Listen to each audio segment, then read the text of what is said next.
Merci à tous d'être de nouveau là, et je vais laisser la parole à Nina.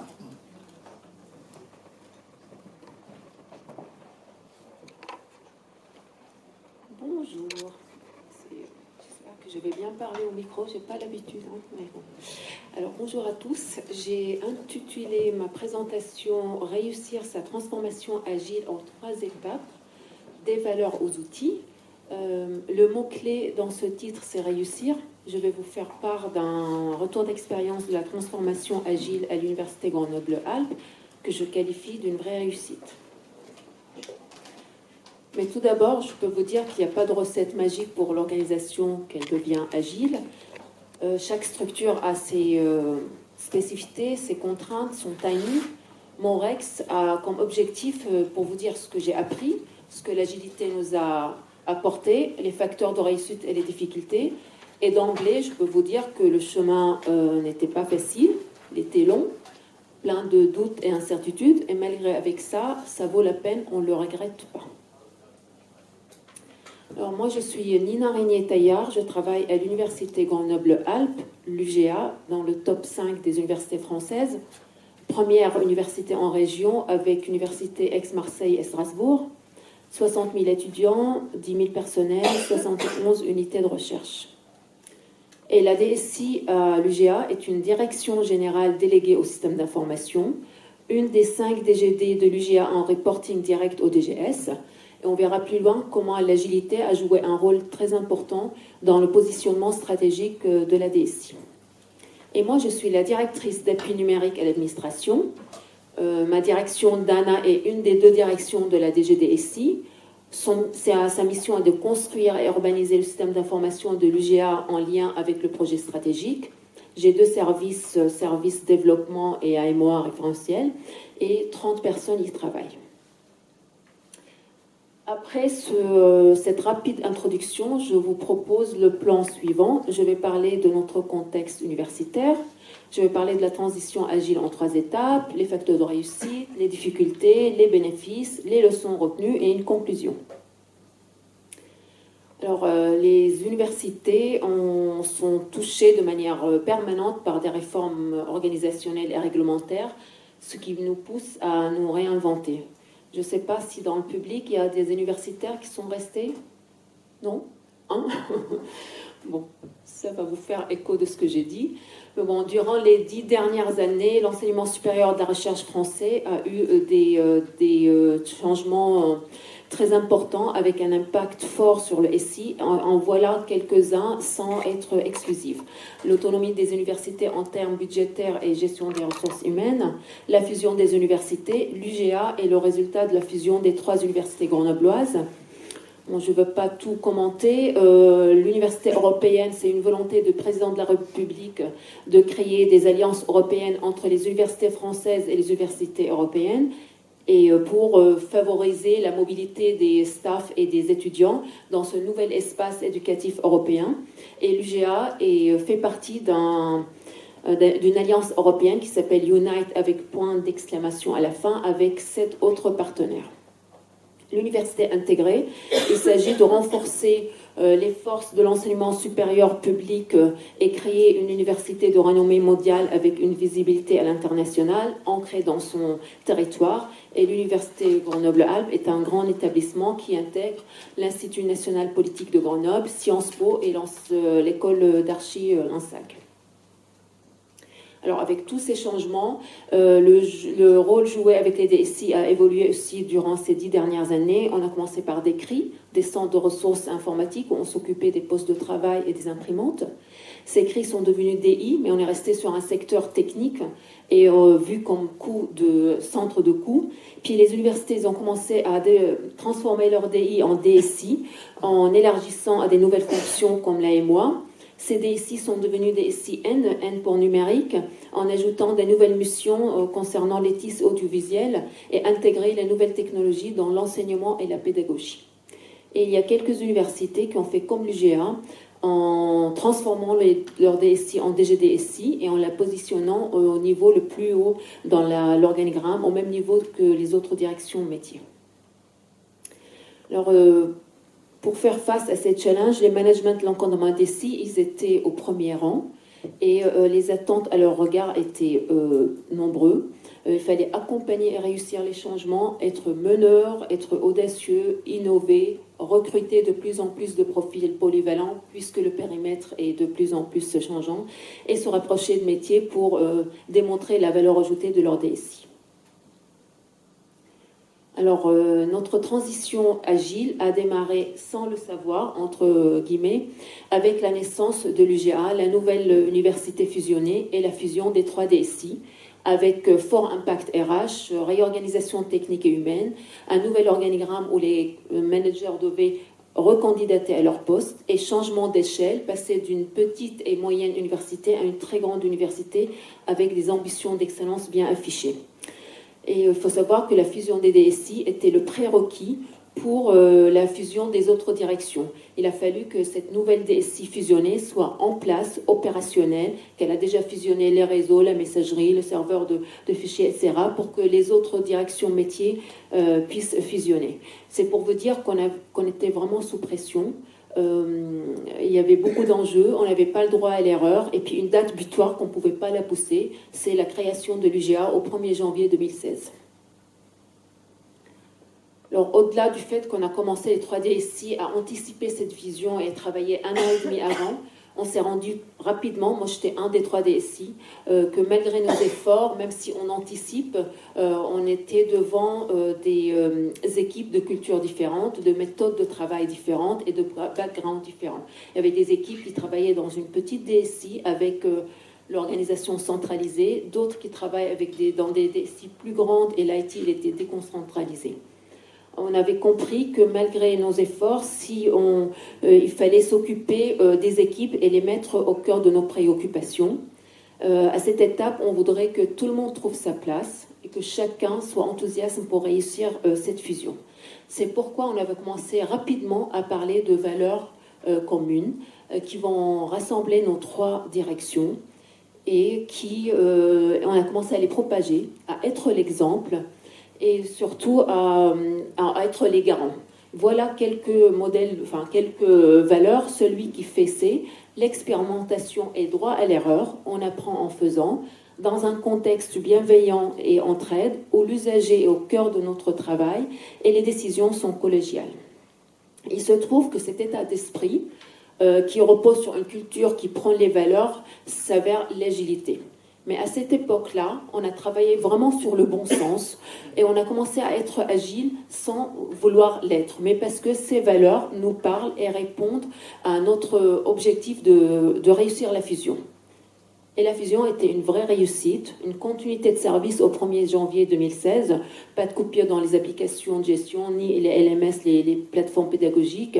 Les étudiants étaient diplômés de la nouvelle université, les nouveaux personnels ont été créés, et puis, recrutés, c'était pas créé, recrutés et les fournisseurs payés.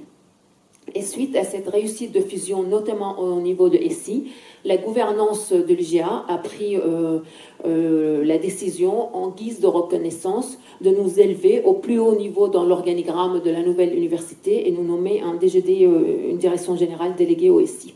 Et nous, côté manager, ça nous a appris qu'on ne s'est pas trompé en s'appuyant sur les valeurs de l'agilité et à mettre l'humain au cœur de l'action. Une fois la fusion est réussie, il a fallu relever d'autres challenges, par exemple la modernisation de l'administration et surtout prendre en compte le passage à l'échelle. Un bug dans l'emploi du temps et voilà 60 000 étudiants impactés, un souci dans l'application de gestion de congés, 10 000 personnes concernées, etc. Le numérique est devenu vraiment incontournable dans le quotidien de tous nos usagers, dans leur étude et leur travail. Là aussi, à cette époque-là, j'ai eu beaucoup de sollicitations côté direction, notamment en termes de développement d'applications, et je ne pouvais pas travailler avec quelques directions sans travailler avec toutes les directions. Je ne pouvais pas engager mes équipes dans des projets à long terme. Là aussi, il a fallu être audacieux et se réinventer. Pour cela, j'ai rapidement commencé à travailler avec les directions métiers, à prioriser leurs besoins, et à leur dire qu'on va travailler avec eux. Je vais leur allouer une fenêtre de développement, certes petite de 3 à 6 mois, mais où elle sera exclusivement allouée à leur projet, à condition qu'ils soient disponibles avec nous durant ces fenêtres de développement, qu'on va travailler sur des itérations courtes de développement et de mettre en place une version minimale de leur produit pour que le produit soit rapidement utilisable. À cette étape, on a travaillé sur 3 projets pilotes en agilité light. Pourquoi light? Parce que tout simplement, on n'a pas appliqué la méthode Scrum. On a pris de l'agilité ce qui nous parlait. À l'époque, c'était la priorisation par les valeurs, l'itération et la définition du MVP. Je pense que si j'aurais venu à cette étape-là et j'aurais dit à les équipes, voilà, on va appliquer l'agilité de A à Z, la transition, elle était certainement avouée à l'échec. Et là aussi, j'ai voulu se donner les moyens. J'étais entourée par des experts et coachs agiles qui nous ont aidé l'équipe à se lâcher et faire le premier pas. Alors, le premier pas dans l'agilité, c'est très difficile. Je fais le parallèle avec un écrivain devant une papier blanche. Les équipes, ils n'arrivaient pas à se jeter dans l'eau. Ils me disaient toujours, il y avait une réticence. Il y avait toujours quelque chose qu'on ne maîtrisait pas. Il fallait toujours être accompagné, se former. À un moment donné, je leur ai dit, allez, on va commencer à rédiger notre première user story. Je me rappelle, elle faisait 1 page et demie. On ne savait pas où s'arrêter. On ne connaissait pas la granularité. Je leur dis, c'est pas grave, on apprend en faisant, on recommence et c'est comme ça. Il a fallu aussi lancer des formations et payer les formations. Ça, c'est très de PO et d'agilité aux directions métiers. Ça, c'est très important aussi de prévoir un budget pour qu'on ne s'arrête pas sur ces éléments budgétaires en disant qui va payer les formations, je n'ai pas prévu. C'est l'ADSI qui propose cette transition. L'ADSI, elle prend en charge ces formations-là. Puis il a fallu aussi faire de la pédagogie, de la communication à tous les niveaux, expliquer dans les CODIR, les copies, cette nouvelle façon de travailler, quels sont les enjeux, les bénéfices et notamment le besoin que les métiers soient disponibles durant les phases de développement. Et à cette étape aussi, j'ai eu 3 types de réactions au niveau de ma direction. Les réticents, on travaille comme avant, ça fonctionne, pourquoi changer? En plus, l'agilité ne s'applique pas à la fonction publique. Les observateurs, ceux qui n'ont pas encore choisi leur camp, qui regardent si on va se casser la figure, on va réussir.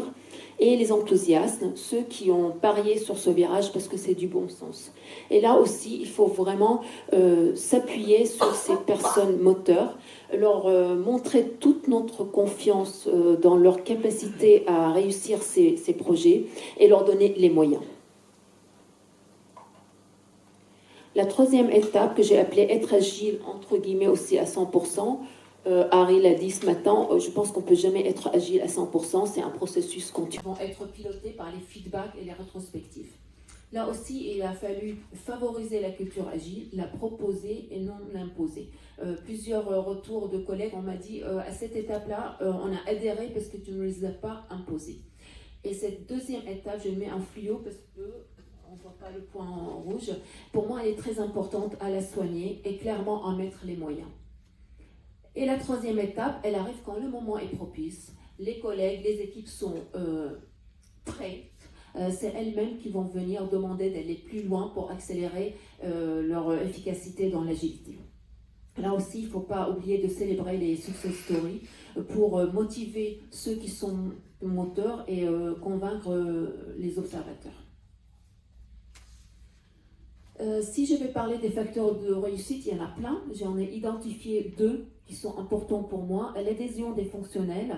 C'est vrai que la zone de confort de l'agilité et l'IT Digital Innovation, c'est là où elle a été créée, c'est là où elle a grandi. Et nous, ce qu'on a gagné, c'est que cette zone de confort, elle a été déplacée et adaptée par les fonctionnels. Moi, maintenant, les fonctionnaires viennent me dire, on a entendu parler que vous travaillez en agilité, dans une bonne ambiance, les équipes sont soudées, en plus la solution répond aux besoins. On aimerait bien faire comme nos collègues.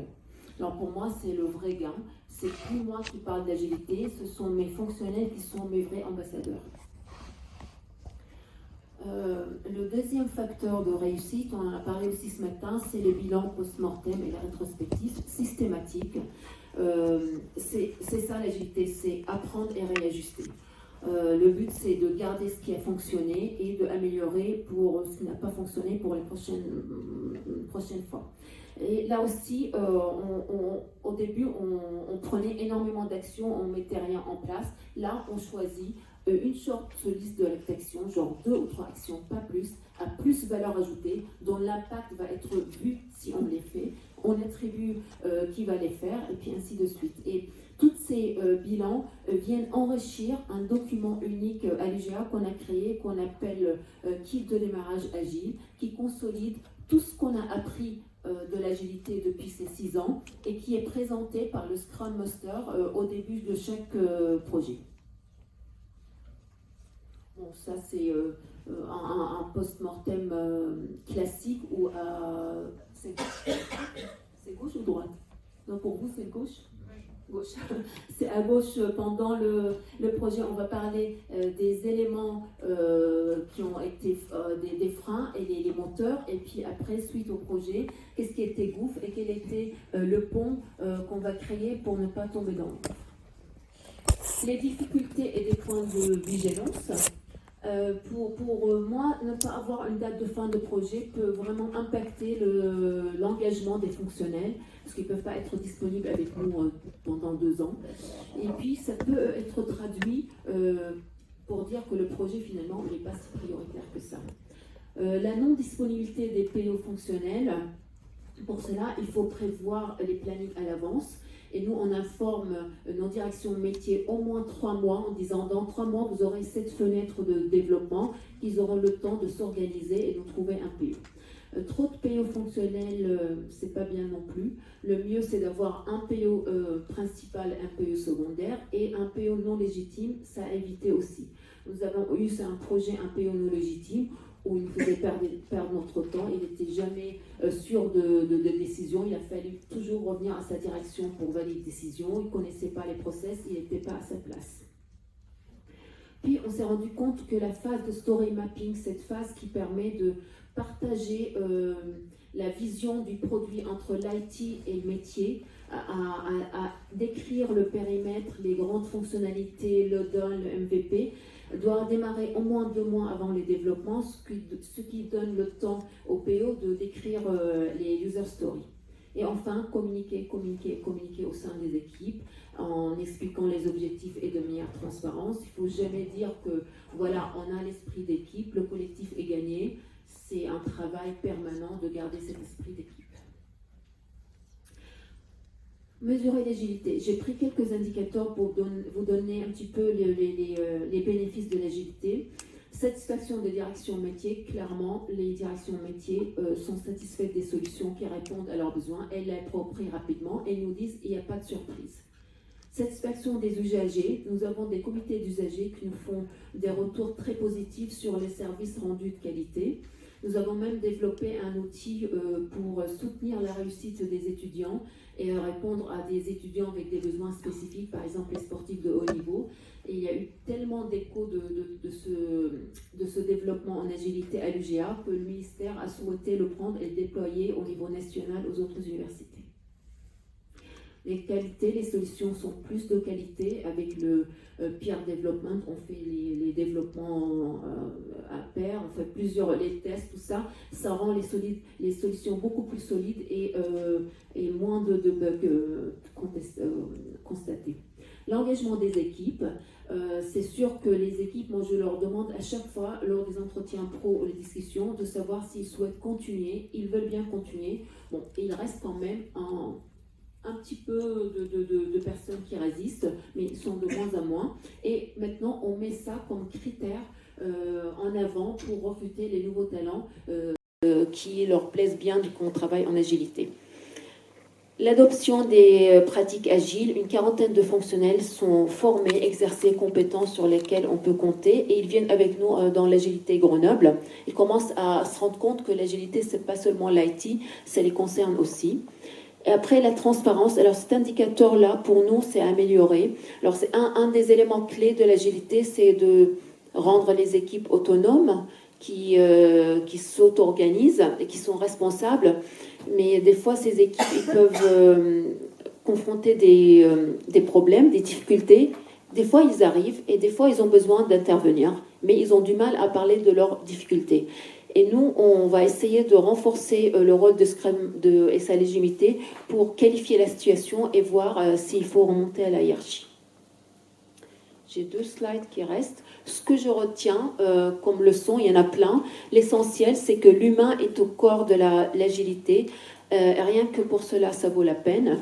Le rôle de manager, il est complètement chamboulé avec l'agilité. Moi, la première fois, quand j'ai vu que les équipes, elles s'organisent toutes seules, elles réussissent leurs projets, les directions métiers sont contentes, je dis mais ils n'ont pas besoin de moi, je sers à rien. Et du coup, moi je trouve plutôt maintenant nos rôles, c'est plutôt des rôles de coach à permettre d'augmenter le leadership des équipes, leur autonomie, leur épanouissement et puis leur innovation. C'est normal de douter, mais il faut pas abandonner. La valeur ajoutée et la proximité de avec les DG des métiers, clairement, c'est gagné. On a plus que la proximité, on a la complexité. Avant, je me rappelle, quand il y avait des soucis dans des applications, ça pouvait monter rapidement dans les étages. Maintenant, les équipes se connaissent. Elles s'appellent rapidement pour résoudre le problème et sans faire plein de bruit. Et puis Dana, dans ma direction, on est dans un process de transformation continue où l'agilité est un pilier solide qui va continuer à nous accompagner. Et le dernier slide, l'agilité se diffuse de bouche à l'oreille quand ça marche, on n'a pas besoin de faire beaucoup de publicité. L'agilité est un process permanent d'amélioration continue, focalisé, concentré sur nos usagers pour créer de la valeur, appuyé sur un réseau d'équipes compétentes, autonomes et auto-organisées. Et l'agilité est très compatible avec le secteur public. Merci.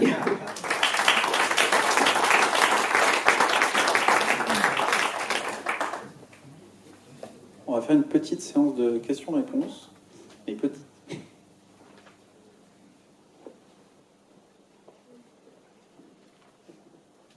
Rebonjour Nina, merci.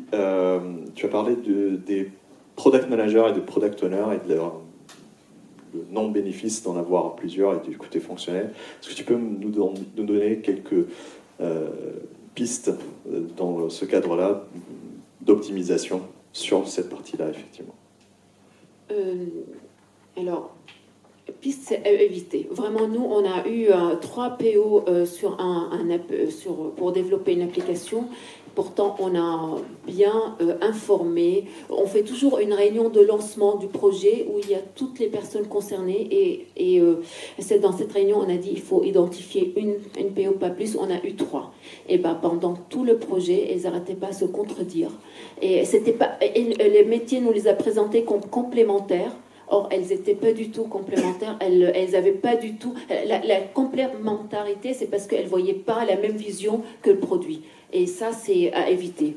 Les pistes, la prochaine fois, on a dit à cette direction, vous formez entre vous, vous pilotez les 3 pour qu'ils partagent la même vision et vous nous nommez une PO qui vient être la porte-parole. S'il y a 3, par exemple, 3 parties d'un process et il n'y a pas une seule personne qui maîtrise ce process-là. Mais vous le faites en amont, en interne, et puis après, nous, on voudrait une seule personne qui vienne nous parler.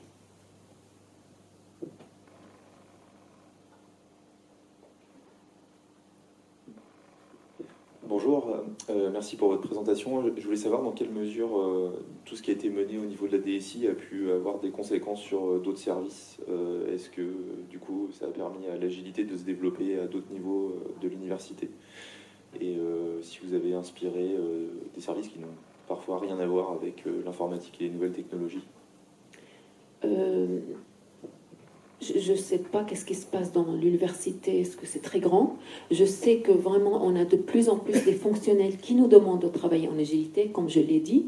Je sais qu'il y a une direction qui est la DGT formation, c'est une des grandes missions de l'université, c'est la formation et la recherche, qui, elle a commencé à faire quelques projets en agilité, parce qu'ils ont des projets pour la réussite des étudiants, pour proposer des parcours personnalisés. Ils nous demandent nos outils pour se former là-dessus. Mais c'est vrai que je ne sais pas trop ce qui se passe. Actuellement, il y a les journées agiles à Grenoble. Et en principe, il n'y avait que la DSI qui venait, qui passait commande. Et puis les organisateurs de journées agiles à Grenoble m'ont dit « Ah, vous n'êtes plus les seuls, il y en a d'autres qui passent commande. » Mais à part ça, je ne sais pas trop voilà, l'influence qu'on a eue sur les autres. Merci beaucoup déjà pour ce retour d'expérience, c'est très intéressant. Moi j'ai une question donc, par rapport à comment ça a été vécu par certaines personnes qui étaient là avant la transition. Je crois que vous avez dit au début que vous encadrez notamment une équipe d'assistance à maîtrise d'ouvrage. Typiquement ça c'est un rôle peut-être qui a dû évoluer j'imagine dans les nouvelles équipes. Comment est-ce qu'ils ont retrouvé leur place dans les nouvelles équipes? Comment est-ce que vous les avez convaincus Alors, j'ai un service d'assistance à maîtrise d'ouvrage et un service de développement. Et c'est pas paradoxalement, mais c'est plutôt l'AMOA qui était le moteur dans l'agilité. Parce qu'ils se sont rendus compte que, leur rôle au début, c'était de faire... l'AMOA, c'est de faire le lien entre le business, enfin les directions métiers et le développement. Mais des fois, ils partaient travailler longtemps avec les directions métiers. Et quand ils revenaient voir les développeurs, ils ne comprenaient pas qu'il disait.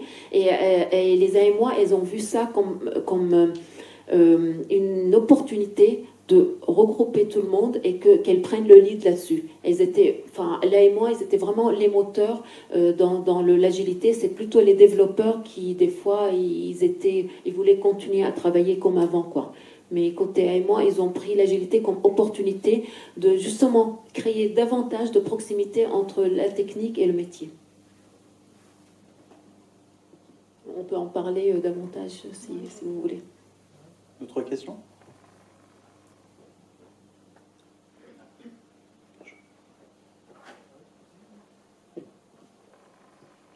J'ai une question concernant, est-ce que vous avez mené un projet de la conduite de changement? Parce que la transformation digitale nécessite aussi un chantier en parallèle pour instaurer le mindset de l'agilité au sein d'une entreprise ou bien d'une organisation. Déjà, nous, à l'UGA, ça fait, comme j'ai dit, on a eu énormément de transformations et il y a eu pas mal de formations, d'accompagnement au changement au niveau de l'institution. Mais comme j'ai dit au début, on n'a pas démarré en disant « je voudrais faire de l'agilité ». Vraiment, c'était au début, on a commencé par parler de ces valeurs pour rassembler des équipes qui n'ont rien à voir et qu'il faut qu'elles travaillent ensemble. Et puis avec ces valeurs-là, on s'est rendu compte que effectivement, c'est l'agilité qui est derrière. Et c'est là où on a commencé à parler, à faire de l'agilité. On prenait toujours de l'agilité, ce qui nous arrange au début. Cela, on n'a pas venu en disant, voilà, il y a un manifeste, il y a une méthode et on voudrait la faire comme ça et on voudrait vous changer du jour au lendemain. C'était par opportunité. Peut-être c'est le plus facile, j'en sais rien, mais c'est marché chez nous. On prenait par opportunité ce qui nous parlait, ce que dans cette étape va nous faciliter la vie côté agilité et on l'appliquait. Et c'est à la fin, une fois que cette étape qui a duré au moins 3-4 ans, qu'on a commencé réellement à être agile. Mais au début, on n'est pas venu en disant on voudrait être agile, quoi.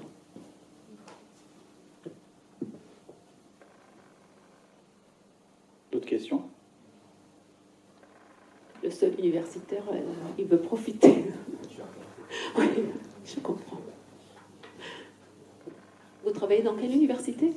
La Rochelle. Oui, du coup, vous avez évoqué, je crois qu'il y a quelqu'un dans la salle qui vous a accompagné en termes de coaching. Alors justement, voilà, justement, en termes de méthode, quand vous dites on s'est intéressé à l'agilité, mais sans avoir de plan dès le départ, mais en termes de méthodologie, à quel moment vous avez fait appel à un accompagnement extérieur et comment vous avez amené les choses? Est-ce que les personnes sont intervenues? Est-ce que vous avez eu des sessions de formation? Pas nécessairement, puisque vous avez fait les choses de façon assez, je pense, empirique au départ. Et voilà, en termes de méthodologie et d'accompagnement, comment vous avez géré les choses? Rapidement, dans cette deuxième étape, tout de suite, on a été... pour moi, c'était l'agilité, c'était du nouveau. Hein. Et il a fallu amener... Et puis des personnes qui maîtrisent l'agilité. Je ne voudrais pas qu'on commence à... C'est vrai qu'on n'a pas appliqué l'agilité de A à Z, mais je ne voudrais pas faire de l'artisanat. C'est-à-dire que s'il fallait appliquer quelques principes qui nous servaient et qu'on les appliquait comme il faut. Alors rapidement, dès la deuxième étape, on a commencé à travailler sur le projet Agile Pilote ou Agile Light. On a commencé à se faire entourer par des coachs et par des formateurs. Alors il y a eu plusieurs façons. On a eu des formations, des ateliers, du coaching. On a eu des... après, une fois qu'on a lancé le premier projet Agile, il y avait des collègues, enfin des coacheurs qui ont coaché le premier PO. Ils étaient là en back-office, c'est-à-dire le PO, il faisait et puis il validait, mais c'est lui qui faisait. Mais rapidement, on était vraiment, voilà, on était formé à l'agilité, même si on n'a pas tout pris, ce qui a permis que quand on a commencé à vouloir aller plus loin, eh bien, on savait ce qu'il y restait à faire. On savait ce que ça veut dire Scrum, on savait qu'est-ce que ça veut dire intégration continue, on savait qu'est-ce que... Voilà. Bonjour, je suis un peu comme vous impliqué dans une notion de fusion, même si c'est plutôt à l'échelle académique entre Toulouse et Montpellier. J'étais à Toulouse pendant les 3 dernières années, mais bon, je suis à Montpellier, dans justement le... C'est le rectorat, ça? Oui, c'est ça, justement dans le but de la DSI Carré. Donc je voudrais savoir un peu comment est-ce que vous avez arbitré à votre niveau au moment de la fusion. Est-ce que c'est passé par la réécriture de code? Ou alors, quelle solution vous avez trouvé? Parce qu'on avait des recettes de travail à Toulouse qui sont vraiment différentes à Montpellier. On a des outils de travail aussi qui sont vraiment différents. Donc, du coup, on passe des réunions à savoir qu'est-ce qu'on garde, qu'est-ce qu'on ne garde pas. Et moi, en général, je suis plutôt un peu en retrait parce que je ne veux vraiment pas en fait influencer parce que vu que j'ai travaillé... en fait, beaucoup plus avec Toulouse. Donc, je suis encore rodé à ces outils-là, même si j'ai pris la main sur ceux de Montpellier. C'est une très bonne question parce que on était 3 établissements qui ont fusionné et d'emblée, on a commencé à dire on ne va pas réinventer. L'établissement, enfin l'université qui a un outil qui fonctionne, on le prend. Mais on ne va pas discuter. Hein. C'est-à-dire que moi, j'étais la DSI de la plus petite établissement, université. Avant la fusion, on parlait toujours de mon université, genre, voilà, vous étiez à la traîne, tout ça. Enfin, on ne s'intéressait pas trop à nos outils parce que j'étais la plus petite. Lors de la fusion, on s'est rendu compte qu'on avait des équipes d'AMO que les autres n'ont pas. On a commencé à dire, on va pas seulement forcément au niveau application, mais au niveau d'organisation et de métier à faire, quoi. Alors on a commencé à dire, voilà, l'université Grenoble-Toi, qui était standard, ont de l'expérience avec l'AMO, ils l'ont déjà mis en place. Ce groupe de travail sera piloté par eux, parce que eux, ils savent ce qu'ils font, ils l'ont déjà fait. Un autre endroit où une application a fait ses preuves, on disait les collègues, quel que soit s'ils étaient petits, grands, c'est eux qui vont piloter parce qu'ils savent ce qu'ils vont faire. Et ça a permis vraiment l'adhésion de ne pas dire la grande université va imposer sa façon de faire ses applications. Ça a permis que tout le monde trouve sa place dans cette nouvelle université fusionnée. Je ne connais pas du tout le contexte rectorat, je ne sais pas si je parle, c'est farfelu ou pas, mais nous, c'est comme ça qu'on a fait. On n'est pas venu en disant... Parce qu'il y avait l'université Joseph Ferrier, qui était Grenoble 1, avec une très grande université qui était le double de Stendhal. Ils auront pu venir nous dire, ah, on est les plus grands, on ne va pas parler, on va prendre nos applications, nous, on sait faire. Et nous, côté DSI, je ne sais pas ce qui a été fait dans les autres métiers, côté DSI, on s'est dit, mais on ne va pas faire comme ça. On va faire un catalogue, on va voir comment on est organisé, où ça fonctionne, et on laisse ceux qui savent faire. Et voilà comme on a avancé. Je vais prendre la toute dernière question. Si on n'a pas, il n'y en a pas. Bon, et ben merci Nina.